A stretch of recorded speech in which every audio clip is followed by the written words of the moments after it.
اعوذ باللہ من الشیطان الرجیم بسم اللہ الرحمن الرحیم۔ اسلام میں جب کلمہ پڑھ لیا، جب اسلام کے اندر داخل ہو گیا تو اسلام کا علم کو سیکھنا ضروری ہے، کیونکہ اسلام میں علم کے بغیر عمل نہیں کر سکتا ہے۔ اس لیے ساتھ ہی علم کی شفقت اور اہتمام بھی معلوم ہوتا ہے۔ علم سے کیا ہوتا ہے کہ تمام دنیا اور دین اسلام آگے پیچھے کے کہانیاں سب کچھ معلوم ہو جاتا ہے علم سیکھنے کی وجہ سے۔ جس شخص کے پاس کسی حدیث کا ہونا یعنی علم کا ہونا معلوم ہوتا، فوراً جاتے اس کو حاصل فرماتے، اور جو بے علم والے ہیں وہ علم والے کے پاس آ کے علم کو سیکھ لیتے ہیں۔ کہا اس کے کتنی ہی مشقت، محنت اور تکلیف اٹھانا پڑتی، اور حق یہ ہے کہ بے محنت اور مشقت کے علم تو درگنارہ معلوم سے چیز بھی حاصل نہیں ہوتی۔ یعنی محنت کر کے علم کو سیکھنا، بغیر محنت کا علم نہیں ملتا۔ جس طریقے سے دنیا کی پیسہ کمانے کے لیے محنت کرتے، اسی طریقے سے علم کو بھی سیکھنا کی ضروری ہے۔ اور یہ تو صرف المثل ہے، من طالب الاولا سحیر اللبائلی، جو شخص بلند مرتبوں کا طالب ہوگا راتوں کو جاگے گا اور اس طریقے سے محنت مزدوری کر کے بڑا بن جائے گا، پیسے والا بن جائے گا۔ اس طریقے سے راتوں کو دنوں کو محنت کر کے علم کو سیکھے گا، وہ قاری حافظ بن جائے گا۔ اس کو لے پاس دین سیکھنے کے لیے دنیا والے آ جائیں گے۔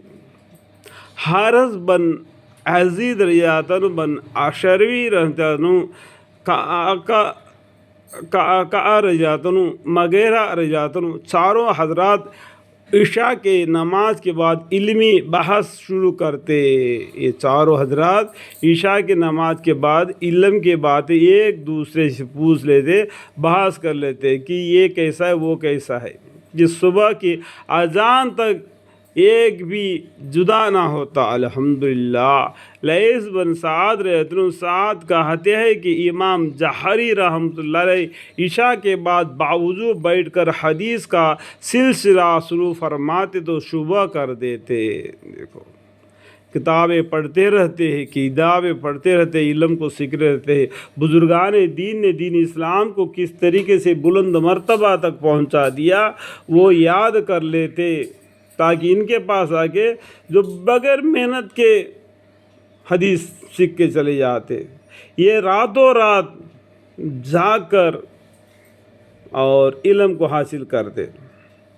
امام ابو حنیفہ رحمۃ اللہ علیہ اور امام مالک رحمۃ اللہ علیہ کو میں نے دیکھا کہ مسجد نبوی میں عشاء کے بعد سے ایک مسئلہ میں بحث شروع فرماتے، اور وہاں بھی اسی طرح کی نہ کوئی طعن تصنیع ہوتی نہ تغالیت، اور اسی حالت میں شبہ ہو جاتی۔ آج ہمیں کون ہے؟ چار امامہ ہے ہمارے، امام ابو حنیفہ رحمۃ اللہ علیہ اور امام مالک رحمۃ اللہ علیہ، امام حنبل، امام شافعی رحمۃ اللہ علیہ، امام مالک رحمۃ اللہ علیہ۔ یہ ہمیں ان چاروں رحمۃ اللہ علیہ کے چار صفتیں بن گئے، چاروں حصے بن گئے۔ اللہم اغفر لی۔ انہوں بھی دین اسلام کے ہی تھے، بس علم حاصل کر کے عمل کرنے کی وجہ سے ہم لوگوں کیا کیا جدا جدا ہو گئے، چار حصے بن گئے، چار حصے، اور قیامت کے دن 70 کو 3 حصے بن جائیں گے مسلمان۔ ابھی تو 4 بن گئے۔ اب محمد مصطفیٰ صلی اللہ علیہ وسلم کون تھے؟ ابو حنیفہ تھے، ان کے امام تھے، اور امام مالک ان کے امام تھے، امام شافعی ان کے امام تھے، امام اور دوسرے نام چوتھا نام ہے نہ تھے کیا؟ آپ قرآن کا معنی کو سنا کرو، وہاں پر یہی آیت آتا ہے، انی وجہت وجہ الذی فطر السماوات والارض حنیفا وما انا من المشرکین۔ خیر، جو زمانہ گزرنا ہے گزر جائے گا، اللہ کو حکم میں ہو جائے گا، لیکن ہم کو علم کو جاننا ضروری ہے، بس اتنا ہی میرا کہنا ہے، ٹھیک ہے؟ کہ میں نے دیکھا کہ مسجد نبوی میں عشاء کے بعد سے ایک مسئلہ میں بحث شروع فرماتے اور وہاں بھی اسی طرح نہ کوئی تعان تصنیہ ہوتی نہ تغلظ، اور اسی حالت میں صبح ہو جاتی، اور اسی جگہ صبح کی نماز پڑھتے۔ ابن فراد بغدادی رحمۃ اللہ علیہ مہدی ہے، محدث ہے، جب انتقال ہوا تو اٹھا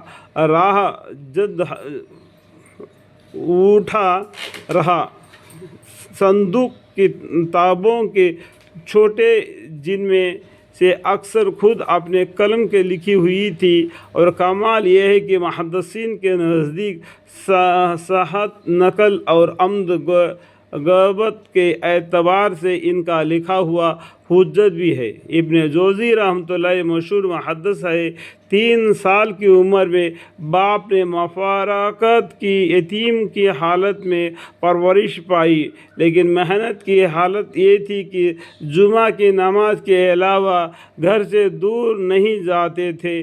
ایک مرتبہ منبر پر کہا کہ میں نے اپنی ان انگلیوں سے 2000 جلدی لکھی ہے، الحمدللہ، 250 سے زیادہ خود انہی کی اپنی تصنیفات ہے۔ کہتے ہیں کہ کوئی وقت ضائع نہیں جاتا تھا، الحمدللہ۔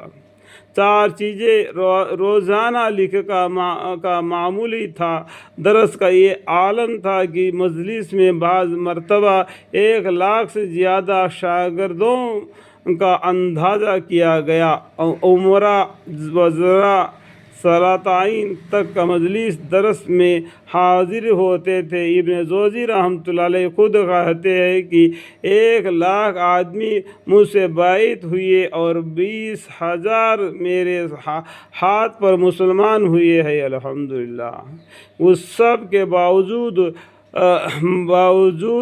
شیعوں کا زردہ تھا، اس وجہ سے تکلیفیں بھی اٹھانا پڑی۔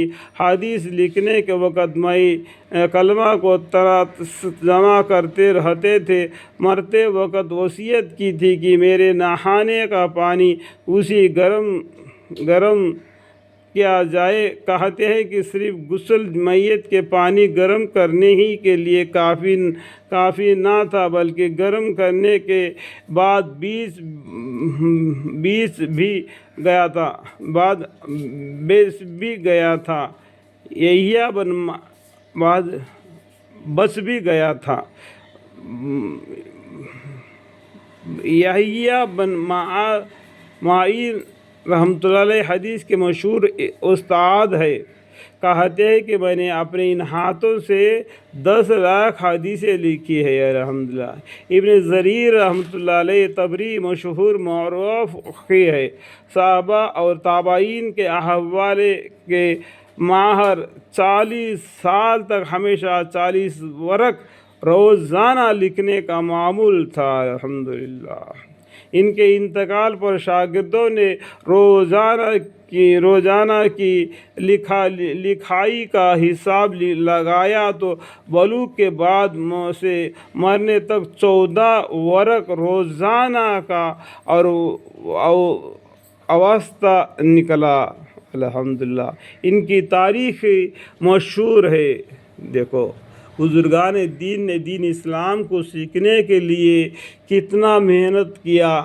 آج ہمیں علم کو سیکھنے کے لیے کس کو معلوم ہے کہ 4 رکعت سنت نماز پڑھنے کے لیے 4 رکعت کے لیے 4 سورے آتے ہیں کیا نہیں، اتحیات آتا ہے کیا نہیں، درود شریف آتا ہے کیا نہیں، دعا معصور، اس کے بعد میں مغفرت کی دعا مانگنے کی دعا آتا ہے کیا نہیں، عشاء کی نماز میں وتر نماز کے بعد میں وتر رکعت توڑ کے پڑھتے، وہ آیتیں بھی آتے ہیں کیا نہیں، وہ بھی معلوم نہیں، کس وقت کتنے رکعتیں معلوم نہیں، لیکن نام سے مسلمان ہے۔